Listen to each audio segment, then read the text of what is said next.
हज़रत उमर रो पड़े, कहने लगे आज मैं इशा के बाद निकला हूं तो नबी पाक के सहाबा मुझे नेक कह रहे थे। फिर मैंने बच्चों की माँ से और बच्चों से भी पूछा है, वो भी मुझसे राजी हैं।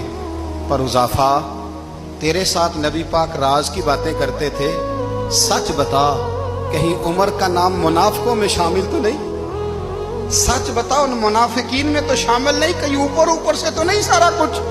हजरत हुज़ैफा बिन यमान कहते हैं, मैं बाप के मरने पे इतना नहीं रोया जितना उमर के सवाल पे रोया।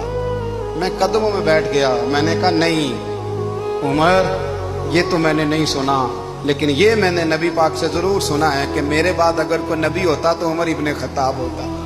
ये मैंने अपने कानों से सुना है कि उमर जिस गली से गुजरे शैतान रास्ता बदल जाता है। ये मैंने अपने कानों से सुना है कि 950 साल हजरत जिब्रील जनाब उमर की शान बयान करें तो फिर भी बयान नहीं हो सकता। ये मैंने